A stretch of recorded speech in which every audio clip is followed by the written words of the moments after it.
Sir നമസ്കാരം. നമസ്കാരം. കേരളത്തിൽ തലമുതിർന്ന കോൺഗ്രസ് നേതാക്കൾ ഉള്ള കാലം മുതൽ തന്നെ ഗ്രൂപ്പിസം ഉണ്ടായിരുന്നു എന്നാണ് കോൺഗ്രസിന്റെ ചരിത്രം പരിശോധിക്കുമ്പോൾ മനസ്സിലാക്കാൻ കഴിയുന്നത്. അത് എൻ്റെയൊക്കെ ഓർമ്മയിൽ കെ കരുണാകരനും AK ആന്റണി മുതലായിട്ടുള്ള നേതാക്കളായിരുന്നു ഗ്രൂപ്പ് കളിയുടെ പ്രധാനപ്പെട്ട വക്താക്കളായി അന്നറിയപ്പെട്ടിരുന്നത്. അതിനുശേഷം പിന്നീട് ഇങ്ങോട്ട് വന്ന തലമുറ മുഴുവൻ I ഗ്രൂപ്പ്, A ഗ്രൂപ്പ്, പിന്നീട് ഉമ്മൻചാണ്ടി, അങ്ങനെ പല വിവിധ വിഭാഗങ്ങളായി മാറി. ഇപ്പോൾ ഇംഗ്ലീഷ് അക്ഷരമാലയിൽ എത്രത്തോളം അക്ഷരങ്ങളുണ്ടോ ഏതാണ്ട് അതുപോലെ തന്നെ ആയിരിക്കുന്നു കേരളത്തിലെ കോൺഗ്രസിനകത്തുള്ള ഗ്രൂപ്പുകൾ എന്നാണ് മനസ്സിലാക്കാൻ സാധിക്കുന്നത്. എങ്കിലും പ്രബല വിഭാഗം എന്ന രീതിയിൽ IA ഗ്രൂപ്പുകൾ നിലനിൽക്കുന്നു. അതിൽ തന്നെ പല ഉപവിഭാഗങ്ങളും വന്നിരിക്കുന്നു. 2026 ഈ നിയമസഭാ തെരഞ്ഞെടുപ്പ് കഴിഞ്ഞപ്പോൾ കോൺഗ്രസിന് അല്ലെങ്കിൽ UDF മുൻതൂക്കം കിട്ടും, UDF 10 വർഷത്തിന് ശേഷം അധികാരത്തിലെത്താൻ സാധിക്കും എന്ന് കേരളം വിധി എഴുതിയിരിക്കുന്നു എന്ന് വിശ്വസിക്കപ്പെടുന്ന ഈ സാഹചര്യത്തിലും UDF അല്ലെങ്കിൽ കോൺഗ്രസിനകത്ത് ഇപ്പോഴും ഈ ഗ്രൂപ്പ് സമവാക്യങ്ങൾ ഒളിഞ്ഞും തെളിഞ്ഞും മറനീക്കി പുറത്തു വരുന്ന കാഴ്ചയാണ് കാണാൻ കഴിയുന്നത്. അധികാരത്തിലേക്ക് അടുക്കുമ്പോൾ ആരായിരിക്കണം മുഖ്യമന്ത്രി എന്ന തരത്തിൽ വരെ ഇപ്പോൾ വടംവലി നടക്കുന്നു. നേരിട്ട് തെരഞ്ഞെടുപ്പിൽ മത്സരിക്കാത്ത KC വേണുഗോപാൽ വരെ മുഖ്യമന്ത്രി സ്ഥാനത്തേക്ക് മത്സരിക്കുന്നു എന്നാണ് ഇപ്പോൾ അറിയാൻ കഴിയുന്നത്. അതായത് കരുണാകരൻ്റെയും AK ആന്റണിയുടെയും കാലം തൊട്ട് കേരളത്തിലെ കോൺഗ്രസിൽ നിലനിന്നിരുന്ന ഈ ഗ്രൂപ്പ് വടംവലി ഇപ്പോഴും സമാനമായ രീതിയിൽ നിൽക്കുന്നു. അതുകൊണ്ട് തന്നെ കോൺഗ്രസിൻ്റെ എക്കാലത്തെയും വളർച്ചയ്ക്ക് അത് വിഘാതമായി നിന്നും തളർച്ചയ്ക്ക് അത് ഉപോത്ഫലകമായി എന്ന് തന്നെയാണ് മനസ്സിലാക്കാൻ കഴിഞ്ഞിട്ടുള്ളത്. ഒരു രാഷ്ട്രീയ നിരീക്ഷകൻ എന്ന രീതിയിൽ 2026 ഈ തെരഞ്ഞെടുപ്പിന് ശേഷം UDF ഒരു മന്ത്രിസഭ രൂപീകരിക്കാനുള്ള ഭൂരിപക്ഷം കിട്ടിയാൽ എന്താണ് ഈ ഗ്രൂപ്പ് കളി കൊണ്ട് കോൺഗ്രസിന് ഉണ്ടാകാൻ പോകുന്ന കോട്ടങ്ങളും നേട്ടങ്ങളും സാറിൻ്റെ അഭിപ്രായം? കോൺഗ്രസിലെ ഗ്രൂപ്പിസത്തെക്കുറിച്ചും ഗ്രൂപ്പ് കളിയെക്കുറിച്ചും അതുമൂലം കോൺഗ്രസിനുണ്ടാകാൻ പോകുന്ന നഷ്ടങ്ങളെക്കുറിച്ചും ആകാംക്ഷപ്പെടുന്നവർ ഒരു കാര്യം ഓർക്കുക. അവരോട് പിണറായി വിജയൻ ചിലപ്പോഴൊക്കെ ഉപയോഗിക്കാനുള്ള ഒരു വാചകം കടമെടുക്കുകയാണ്. പിണറായി വിജയൻ പറയാറുണ്ട്, ഈ പാർട്ടിയെക്കുറിച്ച് നിങ്ങൾക്കൊരു ചുക്കും അറിയത്തില്ല. അതുതന്നെയാണ് കോൺഗ്രസിലെ ഗ്രൂപ്പിസത്തെക്കുറിച്ച് എന്തെങ്കിലുമൊക്കെ അറിയാവുന്നവർ ഈ ഗ്രൂപ്പിസത്തിലോ തമ്മിൽ തല്ലിലോ കാര്യമായ ഉത്കണ്ഠ ഉണ്ടാകുന്നറിയില്ല. ഇവിടെ കോൺഗ്രസിലെ ഗ്രൂപ്പിസം ഉണ്ടായി മേജർ കക്ഷി കേരള കോൺഗ്രസ് ഒരു കാലത്ത് മുഴുവൻ പുറത്തു പോയിട്ട് ഇന്നും കോൺഗ്രസിൻ്റെ അടിസ്ഥാന ശക്തിക്ക് യാതൊരു കോട്ടവും തട്ടിയിട്ടില്ല എന്നാണ് കേരളത്തിൽ കാണിക്കുന്നത്. ഇവിടെ ഗ്രൂപ്പിസത്തെക്കുറിച്ച് പറയുമ്പോൾ നമ്മൾ ശ്രദ്ധിക്കേണ്ട കാര്യം, മുൻകാലങ്ങളിലെ കോൺഗ്രസ് ഗ്രൂപ്പിസം, അത് CK ഗ്രൂപ്പ്, ചാക്കോ ഗ്രൂപ്പ്, അങ്ങനെ അത് നമുക്ക് തൽക്കാലം നമുക്ക് ഇവിടെ ഉപേക്ഷിക്കാം. സമീപകാലത്തുണ്ടായ ഗ്രൂപ്പിസം അത് കരുണാകരൻ, ആന്റണി, ഉമ്മൻചാണ്ടി ആ കാലഘട്ടം വരെ നമുക്ക് എടുത്തു കഴിഞ്ഞാൽ ഈ 3 പേർക്കൊരു പ്രത്യേകത ഉണ്ടായിരുന്നു. ഇവർക്കൊക്കെ ജനകീയമായൊരു അടിത്തറ ഉണ്ടായിരുന്നു എന്നുള്ളതാണ് മനസ്സിലാക്കാൻ കഴിഞ്ഞത്. അതല്ലേ സാറ്? അതാണ് പറഞ്ഞു വരുന്നത്. ജനകീയമായ അടിത്തറ എന്ന് പറഞ്ഞാൽ AK ആന്റണി വിചാരിച്ചു കഴിഞ്ഞാൽ, അല്ലെ AK ആന്റണിക്ക് രാഷ്ട്രീയ നിലപാടുകളുണ്ടായിരുന്നു, അഭിപ്രായങ്ങളുണ്ടായിരുന്നു. കോൺഗ്രസിൻ്റെ പൊതു അഭിപ്രായങ്ങളെ ജനങ്ങളിൽ എത്തിക്കാൻ ആന്റണിക്ക് പറ്റുകയും ചെയ്യുമായിരുന്നു. അതുപോലെ കരുണാകരൻ തീരുമാനങ്ങളുടെ രാജാവായിരുന്നു, നിലപാടുകളുടെ മാത്രമല്ല തീരുമാനങ്ങളുടെ രാജാവായിരുന്നു കരുണാകരൻ. എത്ര വിഷമം പിടിച്ച പ്രശ്നങ്ങൾക്കും പരിഹാരം കാണാൻ DIC ഉണ്ടാക്കി, സ്വന്തം പാർട്ടി ഉണ്ടാക്കി പുറത്തു പോയപ്പോൾ ആയിരക്കണക്കിന് കോൺഗ്രസ് അണികളെ തിരിച്ചിങ്ങോട്ട് കൊണ്ടുവരാൻ പറ്റിയിട്ടില്ല പലരെയും. ആയിരക്കണക്കിന് കോൺഗ്രസ് അണികളെ പുറത്തേക്ക് കരുണാകരനൊപ്പം പോകാനുണ്ട്. ഇന്ന് അങ്ങനെയുള്ള നേതാവുണ്ടോ?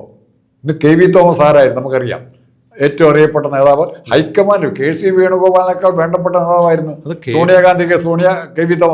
KV തോമസ് പോയിട്ട് കോൺഗ്രസിന് എന്നാ പറ്റി? വേണുഗോപാലെ ഒന്ന് ചെറുതായിട്ടൊന്ന് KV തോമസിൻ്റെ ചരിത്രം ഇതിനിടയ്ക്ക് പഠിക്കുന്നത് നന്നായിരിക്കും. KV തോമസ് സോണിയാഗാന്ധിയുടെ വിശ്വസ്തനായിരുന്നു, അല്ലേ? എന്ത് പറ്റി KV തോമസ് കോൺഗ്രസ് വിട്ടു പോയിട്ട്? അല്ല, ഒരു ഘട്ടത്തിൽ പറഞ്ഞു കേട്ടത്, രാഷ്ട്രീയപരമായൊരു ആരോപണം നമ്മൾ ഉയർന്നിട്ടത്, സോണിയാഗാന്ധിക്ക് തിരുതക്കറി കൊണ്ടുപോയി വെച്ചു കൊടുത്ത് ചില കാര്യങ്ങളൊക്കെ നടത്തുന്ന ആളായിരുന്നു നമ്മുടെ തോമസ് മാഷ് എന്നാണ് പറയുന്നത്. അപ്പോൾ അടുക്കള കയറി ഇറങ്ങാൻ തിരുതത്തോമ എന്നുവരെ ഒരു പ്രയോഗം അദ്ദേഹത്തിനെതിരെ ഇപ്പോഴും ഉണ്ടായിരുന്നു, സോണിയാഗാന്ധിയായിട്ട് ബന്ധപ്പെട്ടുണ്ടാകുന്നത്. അതെ. അപ്പോൾ കോൺഗ്രസിലെ ജനങ്ങളുടെ പിന്തുണയുള്ള ഈ നമ്മൾ പറയുന്ന ഈ നേതാക്കന്മാരിൽ എത്ര പേർക്കുണ്ട്? സതീശന് കുറച്ച് പേരുണ്ട്, അതിനപ്പുറത്തേക്ക് KC വേണുഗോപാൽ എത്ര പേരുണ്ട്? ആലോചിച്ച് രമേശ് ചെന്നിത്തലയ്ക്ക് എത്ര പേരുണ്ട്? രമേശ് ചെന്നിത്തല ഹരിപ്പാട് BJPക്ക് സാമാന്യ ശക്തമായിട്ട് ലോക്കൽ ബോഡി ഇലക്ഷനിലൊക്കെ ജയിച്ചു വരികയാണ്. സ്വന്തം ജില്ലയിൽ പാർട്ടിയില്ല, ഹൈക്കമാൻഡ് നേതാവാണ്, മഹാരാഷ്ട്ര സ്റ്റേറ്റിൻ്റെ ചുമതലയാണ്. എൻ്റെ കാലത്ത് പറയും. അങ്ങനെയുള്ള ആൾക്കാർ തൽക്കാലം ചെയ്യേണ്ടത് ഒരു സ്വയം പരിശോധനയാണ്. എനിക്ക് കോൺഗ്രസിൽ എന്തുമാത്രം സ്വാധീനമുണ്ട്, എനിക്ക് ആ സ്വാധീനം വിലക്കെടുക്കാൻ പറ്റും. തെരഞ്ഞെടുപ്പിൽ ഫണ്ട് ഉണ്ടാക്കി കൊടുത്താൽ ചിലപ്പോൾ സ്വാധീനം കിട്ടില്ല. PR വർക്കുകളും ജനസ്വീകാര്യതയും ജനകീയ അടിത്തറയും രണ്ടാണല്ലോ. അതായത് ഇപ്പോൾ PR വർക്ക് നമുക്ക് ഏതെങ്കിലും ഏജൻസികളെ വെച്ച് ഒരു സർവേ നടത്താനോ അല്ലെങ്കിൽ നമ്മളെക്കുറിച്ച് 100 ഫ്ലക്സുകൾ വയ്ക്കാനോ അല്ലെങ്കിൽ യൂട്യൂബ് ഉൾപ്പെടെയുള്ള ചാനലുകളെ വിലക്കെടുത്തുകൊണ്ട് എന്ത് കാര്യങ്ങളും പ്രചരണം നടത്താൻ PR വർക്ക് കൊണ്ട് പറ്റും. പക്ഷെ ജനങ്ങൾക്ക് സ്വീകാര്യത ഉണ്ടാകുന്നൊരു നേതാവായി മാറാൻ PR-ന് ഒരിക്കലും സാധിക്കില്ല. കാരണം ജനകീയ അടിത്തറ കിട്ടുന്നുണ്ടെങ്കിൽ ജനങ്ങൾക്കിടയിലേക്ക് ഇറങ്ങി പ്രവർത്തിച്ച നേതാക്കന്മാരെ, താഴെ തട്ട് മുതൽ പ്രവർത്തിച്ച് കയറി വന്ന നേതാക്കന്മാർ തന്നെയാണ് കെ കരുണാകരനും AK ആന്റണിയും ഉമ്മൻചാണ്ടിയും എന്നൊക്കെ പറഞ്ഞ് ഒരു കാരണവശാലും അതൊരു അതിശയോക്തിയല്ല. ഉമ്മൻചാണ്ടിയെ പോലെ കേരളം കണ്ട ഇത്രത്തോളം ജനസ്വീകാര്യതയുള്ള ജനസമ്മതിയുള്ള മറ്റു നേതാവ് കോൺഗ്രസിൽ വേറെ ആരായിരുന്നു അടുത്ത കാലത്ത് ആര് ഉണ്ടായിരുന്നത്? അദ്ദേഹത്തിന്റെ ജനകീയ സമ്പർക്ക പരിപാടികൾ കണ്ട് വിരളി പിടിച്ചിട്ട് തന്നെയാണല്ലോ മുഖ്യമന്ത്രി, ഇപ്പോഴത്തെ ബഹുമാന്യനായ മുഖ്യമന്ത്രി പിണറായി വിജയൻ ഉമ്മൻചാണ്ടിയെ താഴെ ഇറക്കാൻ വേണ്ടി കരുക്കൾ നടത്തി നീക്കിയത്. അത് നമുക്ക് കേരളത്തിന് ഇനിയും മറക്കാൻ പറ്റിയിട്ടില്ല. കാരണം ഉമ്മൻചാണ്ടി അദ്ദേഹത്തിന്റെ എന്താണ് അതിവേഗം ബഹുദൂരം എന്നുള്ള ഒരു പരിപാടിയായി മുന്നോട്ട് വന്നപ്പോൾ രാവിലെ 9 മണിക്ക് ജനങ്ങളെ കാണാൻ വേണ്ടി, ജനങ്ങളുടെ പ്രശ്നങ്ങൾ കേൾക്കാൻ വേണ്ടി ഇരുന്ന് അടുത്ത ദിവസം 3 മണി വെളുപ്പിന് 4 മണി വരെയൊക്കെയാണ് അദ്ദേഹം ഇരിക്കുന്നത് എന്നാണ്. അങ്ങനെ ഇരുന്ന് ജനങ്ങളുടെ പരാതിയേക്കും ഇപ്പുറത്തെ മുറി ക്ലിഫ് ഹൗസിലെ മുറിയിൽ നിന്നും ഇയാളുടെ കിടക്കവും പുറത്തുനിന്നുള്ള അലർച്ച കേട്ടുകൊണ്ടിരുന്നത്. അതിനുശേഷം അത്തരം ഒരു മുഖ്യമന്ത്രി അല്ലെങ്കിൽ അത്തരം ജനസ്വീകാര്യതയുള്ള ഒരു നേതാവിന് ഉയർത്തി കാണിക്കാൻ പറ്റിയിട്ടില്ല കേരളത്തിന്. അതുകൊണ്ട് തന്നെ ഇപ്പോഴും ഉമ്മൻചാണ്ടിയുടെ കല്ലറയിലേക്ക് കേരളത്തിൽ നിന്നും നാനാജാതി മതസ്ഥരാണ് അദ്ദേഹത്തിന് ആദരാഞ്ജലി അർപ്പിക്കാൻ ഇപ്പോഴും അദ്ദേഹം മരിച്ച് വർഷങ്ങൾ കഴിഞ്ഞിട്ടും നടന്നുകൊണ്ടിരിക്കുന്ന ഒരു കാഴ്ചയാണത്. അപ്പോൾ ഉമ്മൻചാണ്ടിയെ പോലെ ജനകീയ സ്വീകാര്യതയുള്ള ഒരു നേതാവിന് വീണ്ടും കോൺഗ്രസിലേക്ക് ഉയർത്തി കാണിക്കാൻ ഇപ്പോഴും ആയിട്ടുണ്ടോ എന്ന് ചോദിച്ചാൽ എൻ്റെ വ്യക്തിപരമായ അഭിപ്രായത്തിൽ ഇല്ല എന്ന് തന്നെയാണ്. ഇപ്പോൾ സാറ് പറഞ്ഞ പോലെ എനിക്ക് പാർട്ടിയെക്കുറിച്ച് നിങ്ങൾക്ക് ഈ പാർട്ടിയെക്കുറിച്ച് ഒന്നും അറിയില്ല, ഒരു ചുക്കും അറിയില്ല എന്ന് പറഞ്ഞാൽ അങ്ങനെ ആരെങ്കിലും ചോദിച്ചാലും പറഞ്ഞാലും വിലയിരുത്തിയാലും നമ്മളത് നിഷേധിക്കുന്നില്ല. പക്ഷെ ഉമ്മൻചാണ്ടിയെ പോലെ ജനകീയ സ്വീകാര്യതയുള്ള ഏതെങ്കിലും നേതാക്കന്മാർ ഇനി ഉണ്ടായിട്ട് വരേണ്ടിയിരിക്കുന്നു. VD സതീശനോ രമേശ് ചെന്നിത്തലയോ KC വേണുഗോപാലോ നേതാക്കന്മാരല്ല എന്നല്ല പറയുന്നത്. പക്ഷേ ഇവരുടെ അല്ലെങ്കിൽ ഉമ്മൻചാണ്ടിയുടെ അത്ര അടിത്തറയുള്ള ഒരു ജനകീയ സ്വീകാര്യതയുള്ള നേതാക്കന്മാർ ഇപ്പോൾ കേരളത്തിൽ കോൺഗ്രസിൽ ഇല്ലാത്തതിൻ്റെ ഒരു പ്രത്യാഘാതം കൂടിയാണ് ഇപ്പോൾ കാണുന്ന ഈ വടംവലികൾക്ക് അടിസ്ഥാനം എന്ന് പറയുന്നത്. ഇനി രണ്ടാം നിര നേതാക്കന്മാർ ധാരാളം കോൺഗ്രസിനകത്തുണ്ട്, ഒരു തർക്കമില്ല. അവരും ജനകീയ സ്വീകാര്യത ഉണ്ടായി വരണം. ഇപ്പോൾ ഷാഫി പറമ്പിലായാലും VD സതീശനായാലും തിരുവഞ്ചൂർ രാധാകൃഷ്ണനായാലും ഒക്കെ നേതാക്കന്മാർ തന്നെയാണ്. പക്ഷേ ഇവിടെ കോൺഗ്രസിനകത്ത് പറ്റുന്നത് അധികാര വടംവലി തന്നെയാണ് ഇപ്പോഴും കോൺഗ്രസിലെ ഗ്രൂപ്പിലേക്ക് കൊണ്ടുചെന്ന് എത്തിക്കുന്നതെന്ന് വേണം ഈ 2026 തെരഞ്ഞെടുപ്പ് കഴിഞ്ഞിരിക്കുന്ന സാഹചര്യത്തിൽ മനസ്സിലാക്കാൻ കഴിയുന്നത്. KC വേണുഗോപാൽ ഇത്തരം ഒരു പ്രസ്താവനയായിട്ട് മുന്നോട്ട് വരുമ്പോൾ ഇനി KC വേണുഗോപാലിൻ്റെ ജീവിതകാലത്ത് അദ്ദേഹത്തിന് കോൺഗ്രസിൽ കേന്ദ്രത്തിൽ അധികാരത്തിൽ വരും പറ്റില്ല എന്ന് അദ്ദേഹം വിശ്വസിക്കുന്നു എന്നാണ് ജനങ്ങളോടും കൂടെ പറയുക.